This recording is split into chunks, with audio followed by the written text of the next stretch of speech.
তার মানে এটাই হলো কালাহারি ম্যাপের পাহাড়ের নিচে লুকিয়ে থাকা গোপন ঘর, আর যেটা গেরিনা আমাদের থেকে লুকিয়ে রেখেছে।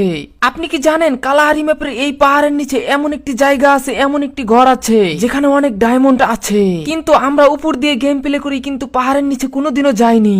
এখানে ঢোকার জন্য গোপন একটা রাস্তা আছে, কিন্তু ওই বড় বড় পাহাড়গুলো দেখতে পাচ্ছেন ওখান দিয়ে খুঁজতে হবে, যার জন্য এখন আমরা একটা বাইক নিব এবং বাইক নিয়ে রাস্তা খুঁজবো। যেহেতু পাহাড়ের নিচেই সেই গোপন ঘর, সেই ক্ষেত্রে পাহাড়ের আশেপাশেই কিছু থাকবে। আমার 99 মেরে গেরিনা মাটির নিচে ঢুকিয়ে দিছিল, তারপরে আমি ওখানে গোপন ঘরটি দেখতে পাইছিলাম, আর আমি বুঝতে পারলাম যে এই পাহাড়ের নিচ দিয়েই কিন্তু আছে সেই গোপন রাস্তা। হতে পারে সেটা পোর্টাল বা যে কোনো কিছু। অনেকে আমাকে পাগল ভাববেন, কিন্তু না, এটাই বাস্তব। আমি কিন্তু পাহাড় পর্বত নদী নালার আশেপাশ দিয়ে খোঁজাখুঁজি করতেছি, হঠাৎ করে আমার সামনে একটা ছোট্ট ভাঙা ওয়াল পড়ে যায়। আর এক সেকেন্ড আমি এখানে নামার পরে দেখলাম আশেপাশে তাকিয়ে, আরে এখানে কিছু একটা তো আছে। আর তোমরা জানো যে এই জায়গাগুলোতে আমরা কিন্তু গেম প্লে করি, কিন্তু এখানে কেউ তো আসে না, তাই হয়তো বা এই জায়গাতে কেউ যাইতে পারেনি। আমি এখানে আসার পরে কিন্তু দেখো, হাই হাই, কিছু একটা তো দেখা যাচ্ছে এখানে, তাই না? দেখো পোর্টাল। ভাই গেরিনা কি দুষ্টর দুষ্ট, কি খারাপের খারাপ আমাদের থেকে লুকিয়ে রেখেছে, কিন্তু অতটা সোজা না আমার থেকে লুকানো। এখানে আসার সাথে সাথে এখানে আশ্চর্যবোধক চিহ্ন,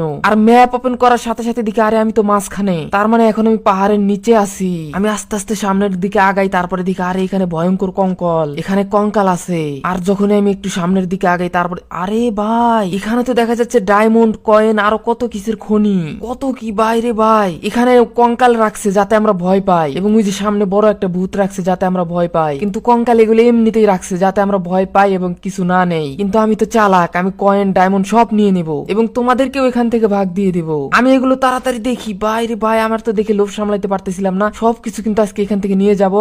এখানে কয়েন গুলো কিন্তু আমি খেতে শুরু করি। ও বাইরে ভাই আজকে বড় লোক হয়ে যাবো। আর এখানে তো দেখি জম্বি, আমি জম্বি গুলোর কাছে যেতেই ঘুরানি দিয়ে আমাকে ড্যামেজ করে দেয়। বাইরে কি কোনো কথা? আমি তাড়াতাড়ি করে দেখি কিন্তু ফিনিশ করে দেই। ফিনিশ করে দেওয়ার পরে আমি তাকিয়ে দেখি, আরে এখানে কি দেখতেছি, বড় বড় হাত। তারপরে এখানে আমি লাল ড্রামও দেখতে পাই। আমি কিন্তু লাল ড্রাম গুলো তাড়াতাড়ি এখান থেকে ফুটিয়ে ফেলি, এখান থেকে সরিয়ে ফেলি যাতে উপরের এই কঙ্কালটা পড়ে যায়, কিন্তু কিছুই হয় না। আরে হাত গুলো দেখতেছো ভাই, কিসের সাপ হতে পারে এটা? এই মনে হয় এই সাপ গুলো দিছে। দেরি না করে আমি এখানকার কয়েন সবগুলো খাওয়া শুরু করে দিই, এবং এক পর্যায়ে কিন্তু এই কয়েন যা আছে সব কিন্তু আমি খেয়ে ফেলি। আর এখানে আরো দুইটা জম্বি ছিল, এই দুইটা জম্বিকেও কিন্তু আমি ফিনিশ করে দেই। পরাই আমাকে এলিমিনেটেড করছিল, কি শয়তান জম্বি রে গেরিনা এখানে রাখছে, মানে আমাকে তো কিছু করতেই পারলো না, কিন্তু আমি শেষমেশ কয়েন গুলো খেয়ে ফেলবো। ভাই এখানে ডাইনোসর, কঙ্কাল, কত কি রাখছে, মানে খুবই ভয়ঙ্কর একটা অবস্থা, মানে ভয় দেখাবে, ভয় তো আমি পাই না। যাই হোক এখানে কিন্তু আমি এই কয়েন গুলো খাওয়ার পরে এই কঙ্কাল গুলোকে কিন্তু একটু ড্যামেজ করি, মানে ফায়ার করি গান দিয়ে। তারপরে কিন্তু আমি ওদের যে ম্যানেজার আছে, মানে মেন যে প্রধান ভূত আছে, সেটাকে আমি ড্যামেজ দেই। তারপর আমার হাতে কিন্তু একটা হুক গান আছে, সেই হুক গান দিয়ে আমি তারপরে তার মাথার উপরে উঠি,